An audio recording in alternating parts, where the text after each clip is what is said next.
In 1989, Bob Dylan released an up-tempo rock song entitled Everything Is Broken.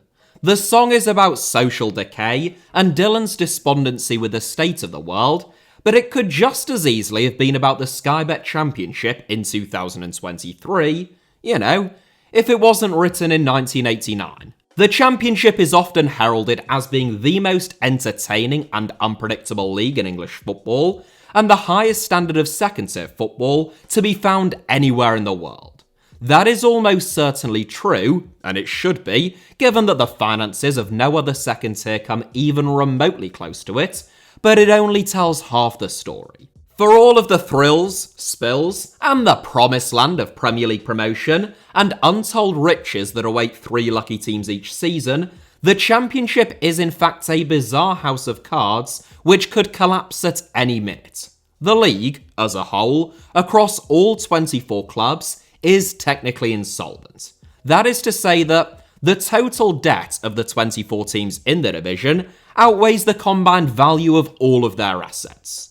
That might sound a little bit technical, what with it being a technical analysis and all, but there are easier ways of understanding the precarity and downright stupidity of Championship football.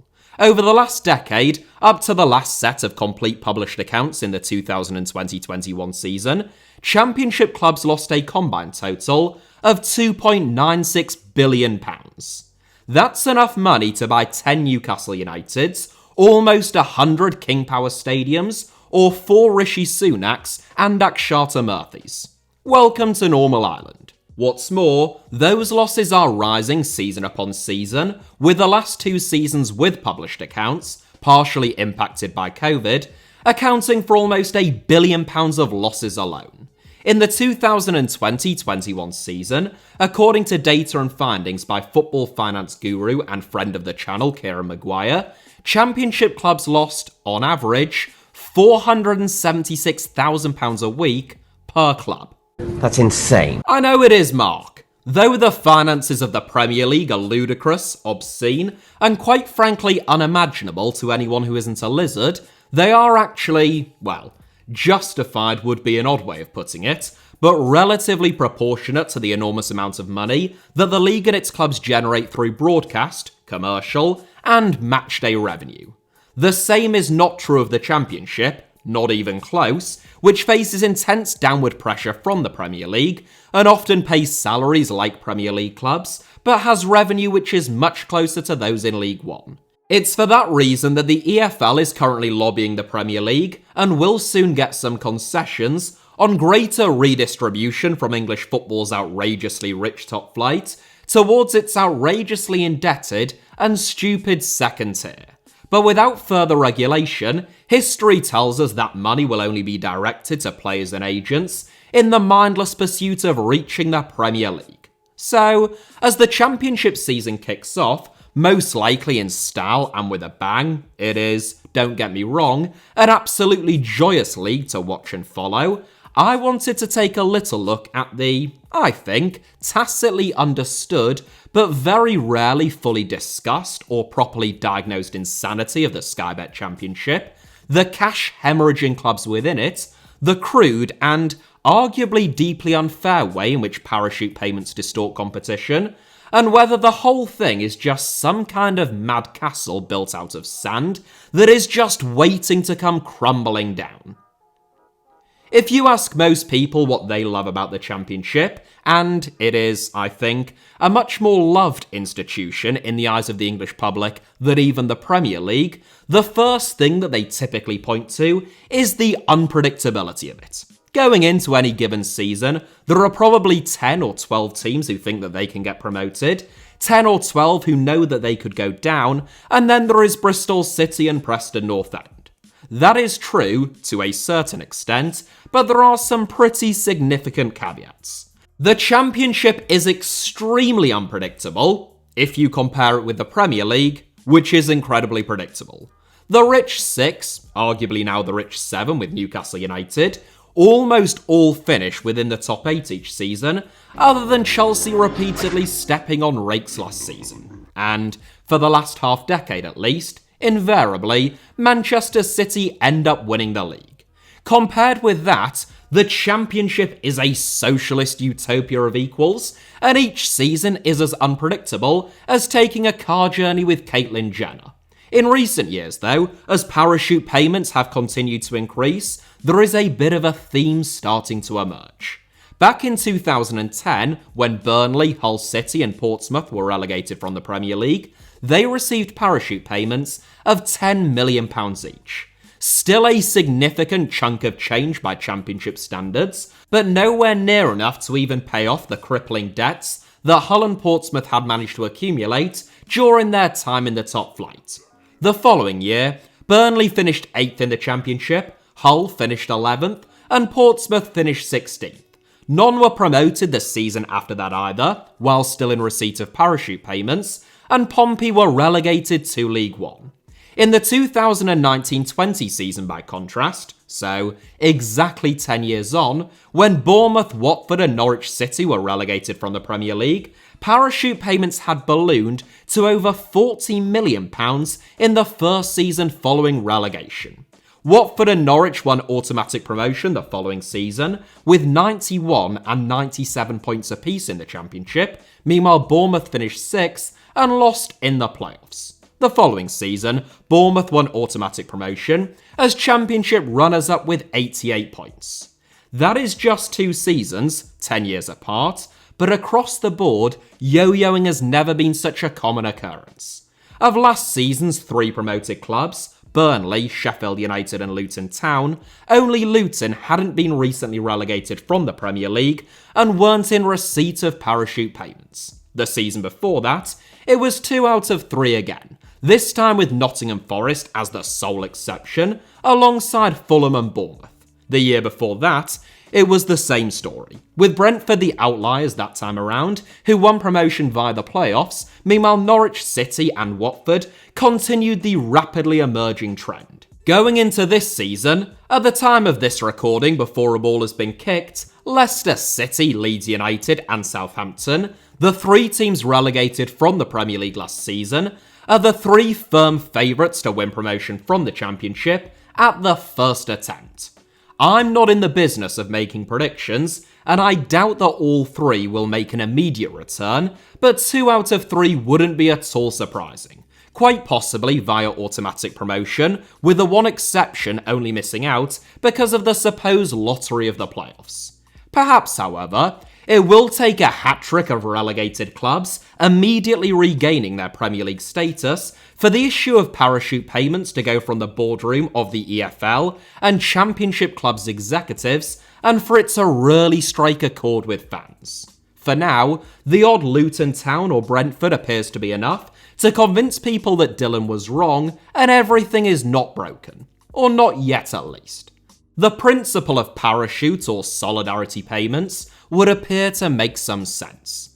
The gulf between the Championship and the Premier League is enormous, and knowing that they will have the soft landing of 55% of their Premier League broadcast revenue, even if they are relegated, affords clubs the comfort and willingness to go out and invest following promotion, which in return makes the Premier League more competitive and entertaining. For the Premier League, it makes perfect sense in fact. For Championship clubs who are not in receipt of parachute payments, unsurprisingly, it would appear to be distinctly less perfect. It is, after all, and whatever the logic, a massive reward for failure, and it gives teams whose only achievement, other than getting to the Premier League in the first place, is getting relegated, an enormous financial and therefore competitive advantage over every other club. To give you some idea of the scale of that financial advantage, relegated clubs now get £44.4 million in parachute payments in their first season after dropping out of the Premier League. The average revenue of a Championship club, meanwhile, is around £28 million. Removing the clubs in receipt of parachute payments, that average falls to below £20 million. It means that the most recently relegated Premier League clubs automatically have a budget at least twice the size of pretty much every other team in the division. No wonder they keep getting promoted. It's for that reason that, in 2020, the EFL's chief executive Rick Parry described parachute payments as, quote, an evil that must be eradicated, echoing the sentiment of most EFL clubs. Since parachute payments are a solidarity payment that is redistributed by the Premier League though, it is Premier League clubs that determine whether or not they should continue and the level at which they should be set. Given that, if relegated, Premier League teams would quite like to be in receipt of massive solidarity payments that give them a much better shot at making an immediate return to the Premier League, they are unlikely to vote to get rid of or significantly reduce them anytime soon. So what are Championship clubs without parachute payments to do? Well, spend money that they don't have, of course. Sometimes that is literally money that they don't have, as in the case of Derby or Wigan in recent seasons, and sometimes it is money that the clubs themselves couldn't and haven't generated, but that is made available to them by owner financing. Stoke City, for example, have spent wildly beyond their means, especially since their parachute payments ran out at the end of the 2020-21 season, because the Coates family who own the club have vast resources and have made those funds available.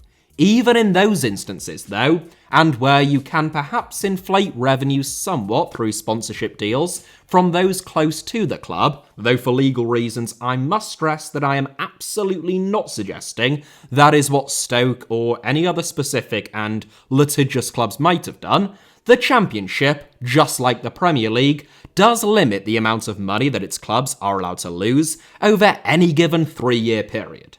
The Championship's Profit and Sustainability Rules, formerly known as FFP, officially prohibit clubs from losing more than £39 million over the past 3 years, compared to £105 million in the Premier League.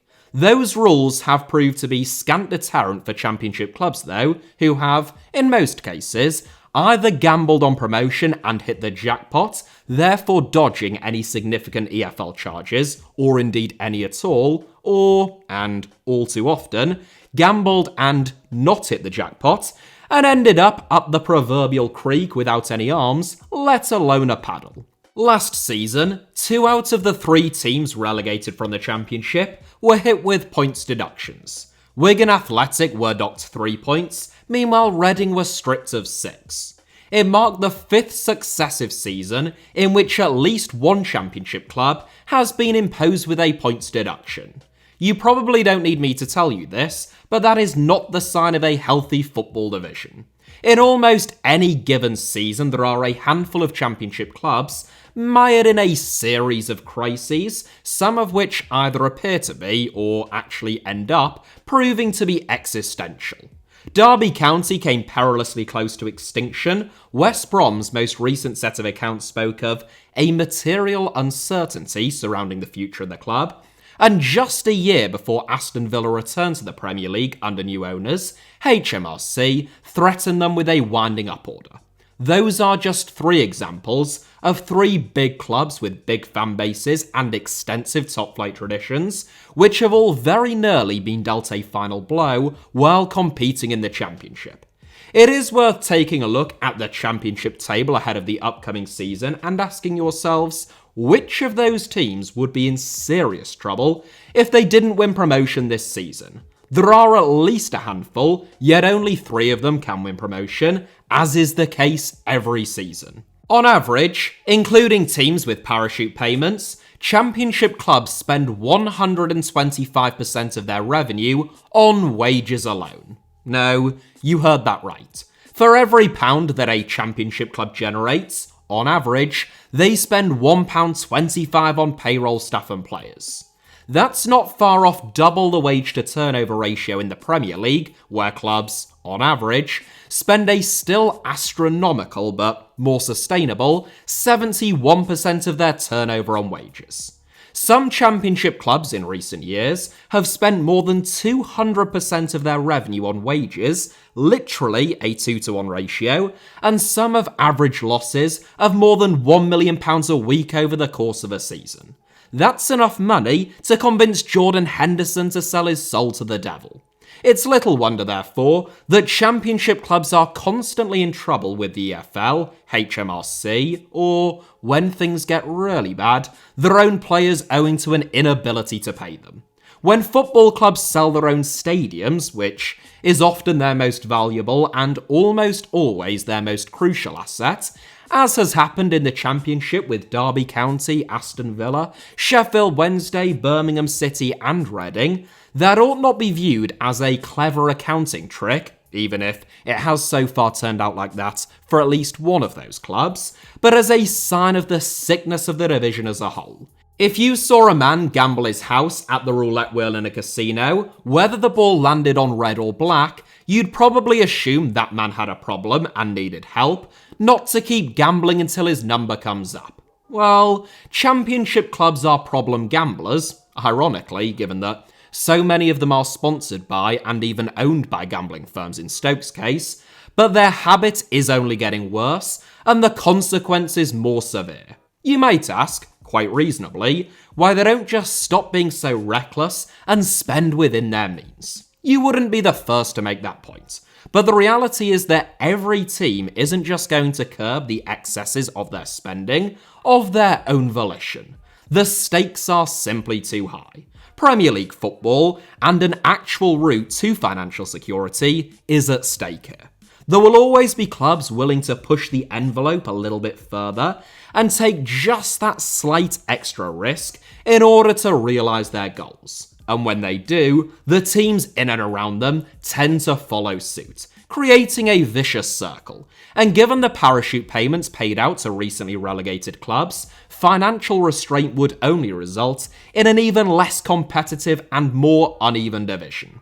The EFL looks set to increase its concessions in terms of solidarity payments from the Premier League from 15 to 20% of the league's revenue, at least if reports are to be believed. That will be a sizable increase in revenue for EFL and particularly Championship clubs, aided by a recent £935 million 5-year television deal, which is a 50% increase on the EFL's previous deal with Sky Sports. But as I said in the introduction, without further regulation or meaningful change to the structure of parachute payments and the wage-to-turnover ratio at clubs, that money will simply filter down into the pockets of players and agents, rather than making clubs any more self-sufficient or secure. English football is a little bit like England itself. I recently saw it said that England is like Hungary or Romania, relatively low-income European countries, but with Singapore attached.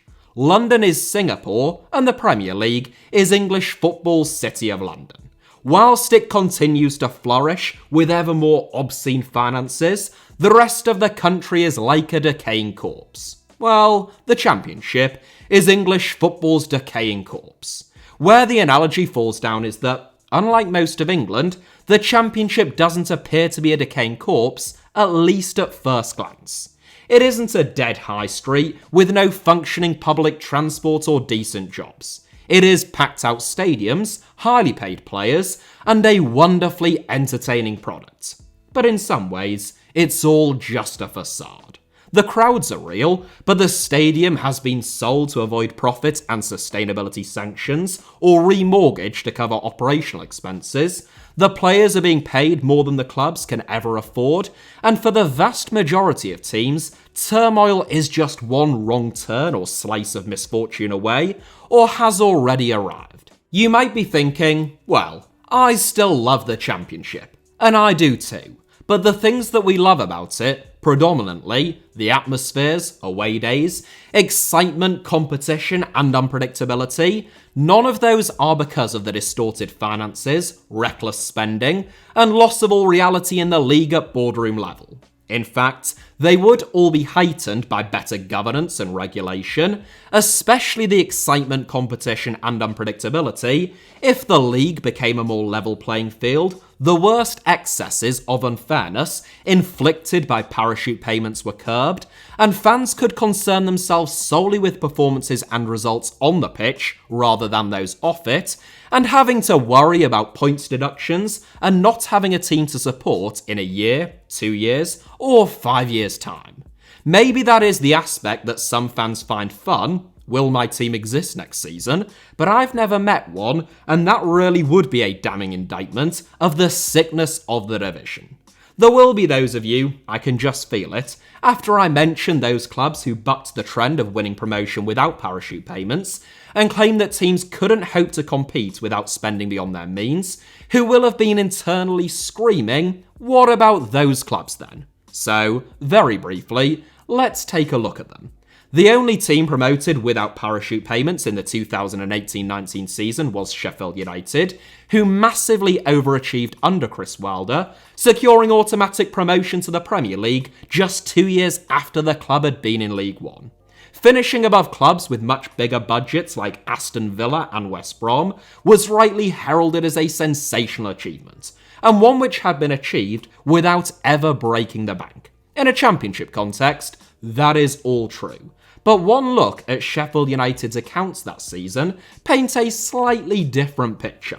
The Blades lost £21 million the season that they won promotion to the Premier League, an average of over £400,000 a week, up from a loss of £2 million the previous season, reflecting, as the club themselves put it, quote, the exceptional cost of promotion to the Premier League, end quote. Those losses were justified by promotion, and it wasn't the kind of kamikaze spending that we have seen from a lot of other championship clubs, but it was still enough losses that, if they hadn't won promotion, Sheffield United would have broken profit and sustainability rules without slashing their budget or selling players the following season, and they had the 6th highest losses in the championship that season. In the 2019-20 season, Leeds United were the only promoted team without parachute payments under Marcelo Bielsa, who had for the most part transformed the squad that he had inherited at Ellen Road rather than being given license to go out and buy a new one. They lost an enormous £62 million that season, partly due to COVID but only very partly, up from a £21 million loss in the season before that. They had the 2nd highest losses in the entire division that season, trailing only Aston Villa, and spent an eye-watering 144% of their turnover on wages. Next up, in 2020-21, it was the fairy tale story of Brentford, arguably the best-run club in the land. They secure promotion via the playoffs, despite having routinely sold their best players for enormous profits for the preceding 6 or 7 years, so surely, Alfie, they didn't make a loss. I'm afraid I've got some bad news. Wily old Brentford, and I don't mean to diminish their rise, it has genuinely been remarkable. I am just illustrating that all of these supposed outliers who spent within their means perhaps aren't quite what they seem. The Bees lost £8.5 million the season that they went up, and £9.1 million in the season before that. Without the sales of Ollie Watkins and Saeed Benrahma, they would have posted losses of more than £44 million. The 2020-22 season was the turn of Nottingham Forest to break the parachute payment hegemony, and this time it probably won't surprise you to discover that they spent, and lost, a shed load of cash in the process. And I really do mean a shed load. Forest's losses tripled from £15.5 million the previous season up to a massive £46.2 million, spending an almost laughable 202% of their turnover on their wages, up from 197% the previous season. The ace up your sleeve, I bet some of you will have been thinking, is Luton Town. The Hatters secure promotion to the Premier League last season with the most modest budget of any promoted club for at least the last 6 years, having risen from non-league football to the Premier League in just 9 years with a net spend of around £7 million of profit on transfers during that time. So surely, at long last, they must be the exception to the rule. Well, Luton's 2022-23 financial accounts haven't yet been published, so we can't say for certain, but we can get a decent idea. In the 2021-22 season, Luton lost £6.4 million, up from £1.9 million the season before that, and they spent 111% of their turnover on wages, up from 101% the season before that. It is almost certain, therefore, that Luton's losses and the percentage of their turnover that they spent on wages was even higher last season, and their net spend was also around £1.75 million higher on transfers. To be clear, Luton still won promotion on a shoestring budget and deserve every ounce of adulation that they have received. But if even Brentford, the best run club in the division, and Luton Town, the awe-inspiring underdogs who did the unthinkable, are still forced to incur significant losses and spend more than their entire revenue solely on salaries in order to compete in the Championship, it shows what a broken division it really is. The penultimate rhyming couplet in Dylan's Everything is Broken reads, "Broken pipes, broken tools, people bending, broken rules." I reiterate, the song wasn't written about the state of the Championship in 2023, obviously, but it really might as well have been. The systems of transference are broken, the tools available to clubs are broken, and almost everyone is bending broken rules. A system that broken can only last so long. So enjoy the opening weekend of the Championship season. I know that I will, assuming that Hull City don't get battered away at Norwich. It is a fantastic division, but it's also a broken division, and so long as everything is left unresolved, at some stage, a hard rains are gonna fall. That is it for today's video, but thank you all very much as ever for watching. Hit the like button if you enjoyed it or found it informative in any way, shape or form, or are just feeling generous. Let me know your thoughts down below in the comments, and of course, make sure that you are subscribed and have notifications turned on, both for HITC Sevens and for my second channel, both of which should be on your screens now, along with a couple of videos that you might fancy watching after this one. You can also find me on Twitter or Instagram via the username @HITC Sevens on both, should you wish to do so.